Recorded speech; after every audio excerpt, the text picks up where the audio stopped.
The metal screeched, a sound like a car accident in slow motion. High-pitched, wrong. Then it collapsed. 1 second, there were barriers. Industrial-grade steel, bolted into concrete, rated for riots. The next, there was a human avalanche. 300 pounds of metal folding like tinfoil, bodies surging forward in a wave that didn't know it was destroying something, someone.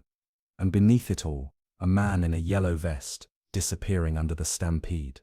His name was Miguel Torres, 43 years old. Father of 2, 11 years on the job. In 7 seconds, he would become a statistic. Unless security froze. Protocols don't cover this. Their radios crackled with overlapping panic. Voices talking over voices. Nobody moving fast enough, because nobody's ever trained for the moment when the crowd stops being people and becomes a force of nature. LeBron's bodyguards grabbed his arms. 3 former Marines, each over 240 pounds, whose entire job description is 4 words. Keep him safe. Period. But he ripped free. Tore his arm away with the same violence he uses to finish at the rim. The same power that's carried him through 21 NBA seasons. And he turned toward the chaos, not away from it. What he did next, in those 7 seconds, would save a life and reveal the man the cameras never show. The man who exists in the 30 feet between the court and the locker room, in the space where there's no audience, no narrative, no brand, just a choice. 45 minutes earlier, Crypto.com Arena, Los Angeles, California. The final buzzer hadn't even finished echoing before the roar started. Lakers 1-12, Celtics 1. LeBron 34 points, 9 assists, 8 rebounds. Another masterpiece in a career built from them, but the crowd wasn't celebrating a stat line. They were celebrating survival. Because this game had felt like a war. 14 lead changes, 3 technical fouls. The kind of game where every possession felt like the last possession, where grown men left pieces of themselves on the hardwood. And now it was over. The crowd wasn't just loud, it was feral. That particular electricity when 20,000 people forget they're individuals and become a single hungry organism. Phones out, voices shredded, everyone trying to capture proof they were here, that they witnessed, that they mattered because they were in proximity to greatness. In the tunnel beneath the arena, you could feel the bass of the celebration through the concrete. The walls vibrated. The air tasted like sweat-soaked towels mixed with industrial cleaner, that specific aroma of institutional maintenance trying and failing to cover up human exertion. Fluorescent lights hummed overhead, casting that sickly greenish glow that makes everyone look half dead. Players' sneakers squeaked on polished floors as they headed toward the locker room. Reporters checking their phones preparing ambush interviews. Arena staff wheeling equipment cars. The whole ecosystem of professional sports moving like clockwork. This is the space between worlds. Between the theater of the court and the privacy of the back halls. Between who they are under the lights and who they are when nobody's watching. The in-between place where athletes shed their armor, where the mythology ends, and the humanity begins, and where the barriers between fame and mortality are thinnest. Outside the tunnel entrance, the crowd had swelled beyond capacity. The venue coordinators had underestimated. Every game, the same mistake, believing barriers and security personnel are enough to contain want. But want doesn't obey physics, it doesn't recognize limits. The crowd pressed, and waited for their gods to emerge.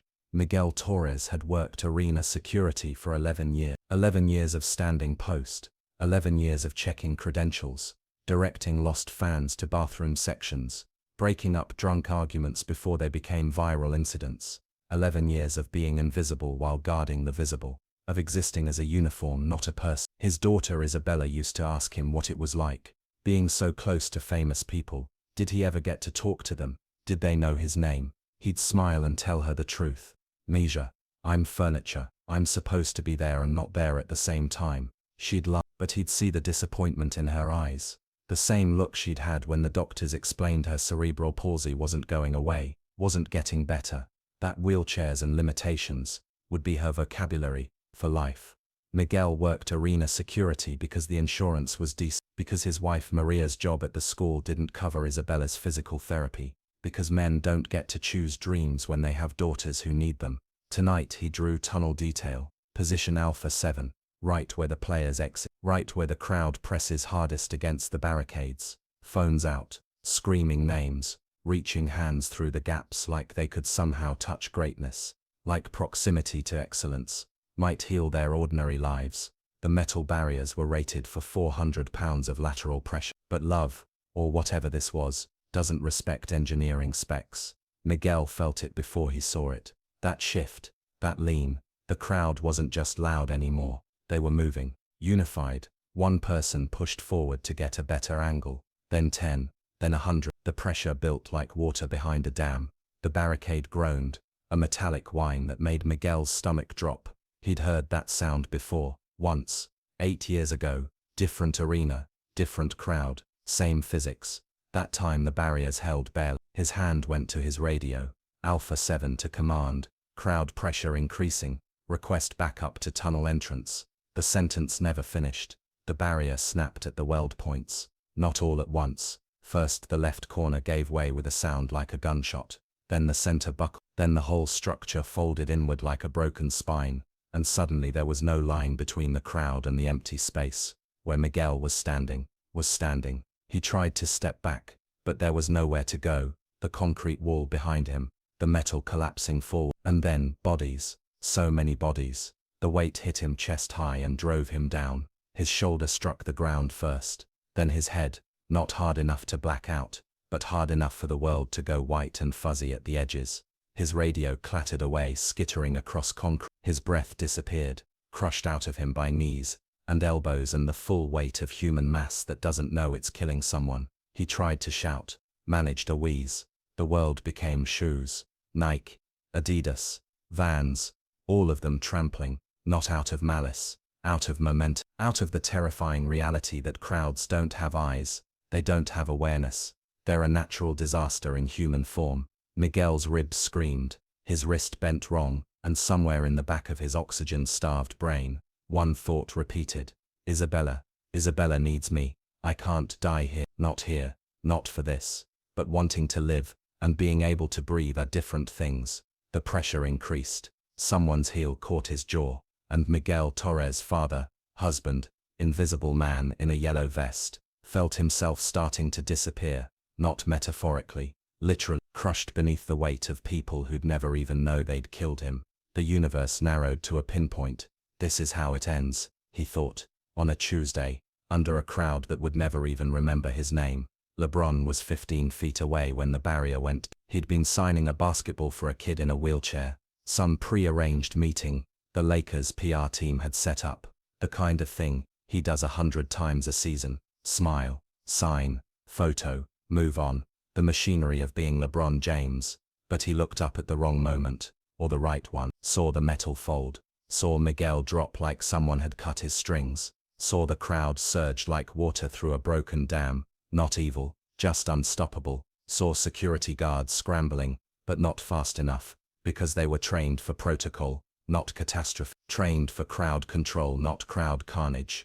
Everything slowed down, not the movie version, the real version, where time doesn't actually stop, but your brain processes faster than your body can move, where you see every detail with perfect clarity. The terror on the faces nearest the collapse, the confusion on the faces farther back, who don't know what's happening yet. The yellow vest, disappearing beneath a sea of legs. LeBron's bodyguards moved to shield him. Standard procedure. Get the asset out. That's the job. That's what they're paid 6 figures each to do. Doesn't matter if the building's on fire or fan rushes the court, or barriers collapse. You extract the principal and you do it now. Marcus, the lead security, had his hand on LeBron's shoulder, already turning him away, already guiding him toward the locker room tunnel, where it's safe. But LeBron isn't anyone's asset. He planted his feet, all 250 pounds of championship-tested muscle and will, the same stance he uses when he takes a charge, when he decides the defense isn't moving him, when his body becomes an immovable object because his mind has already decided. Let go. 2 words. Quiet. But final. Marcus hesitated. 1 second. Maybe 2. Protocol versus instinct.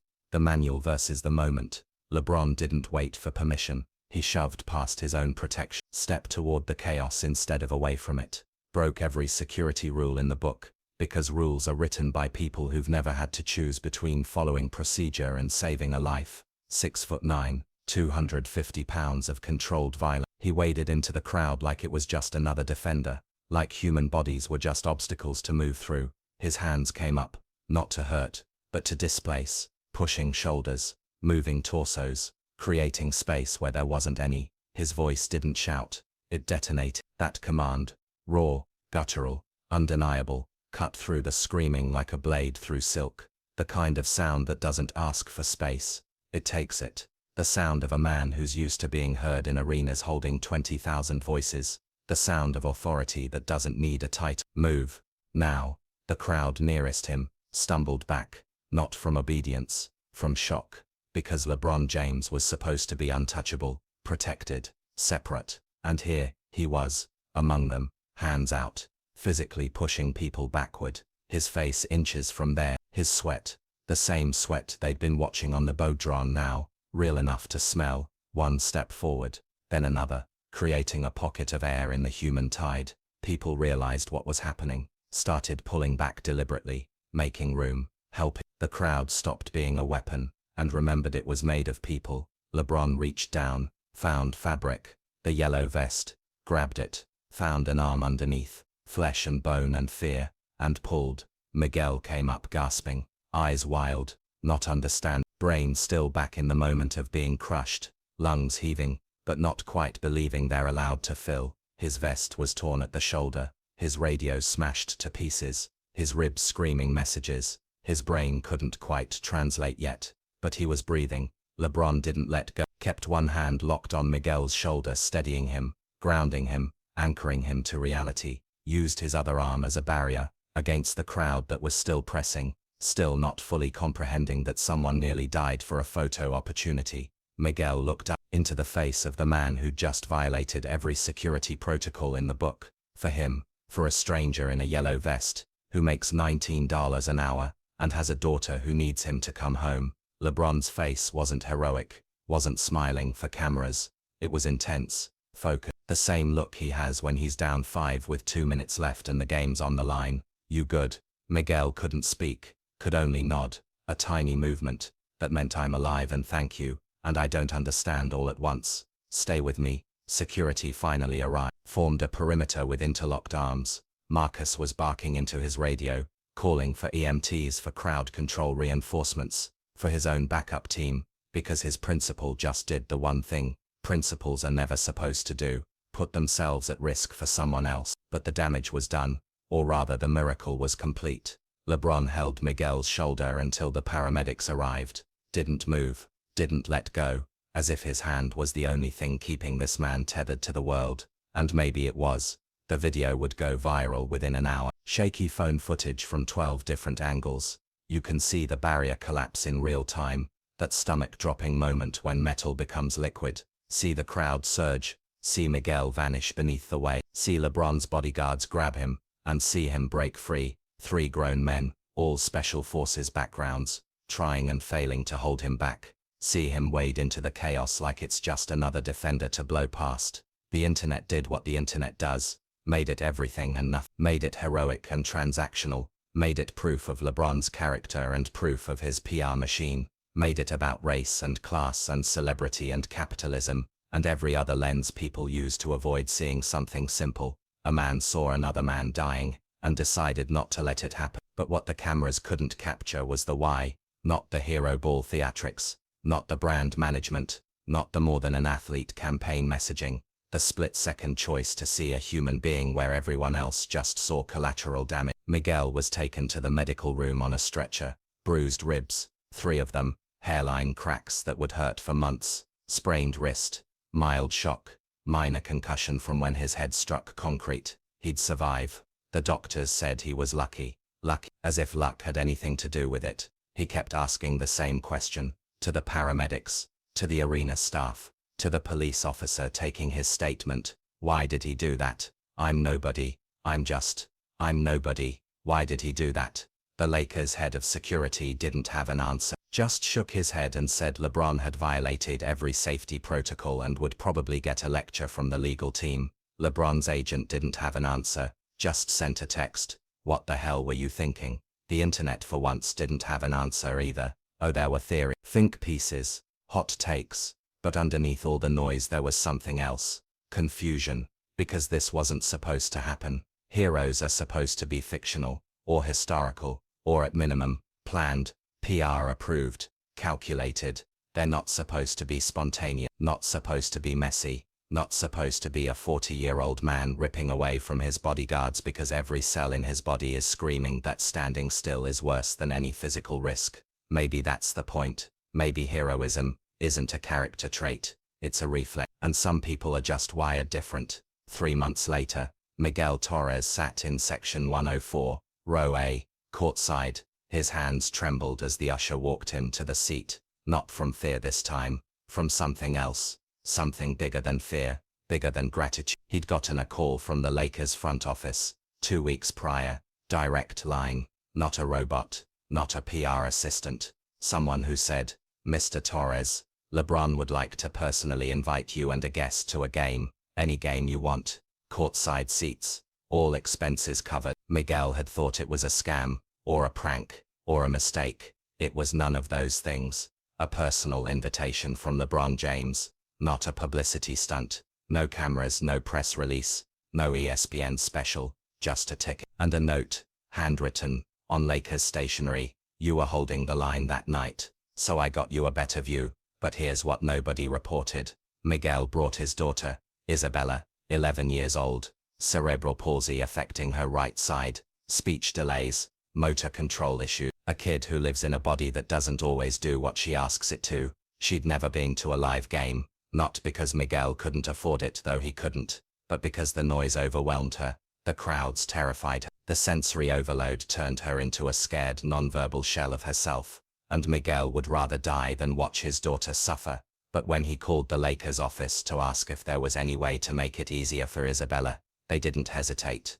They sent noise-canceling headphones, professional grade, the kind recording studios use. They arranged a quiet room, adjacent to the seating area if she needed a break, soft lighting, comfortable chair, a staff member assigned specifically to help.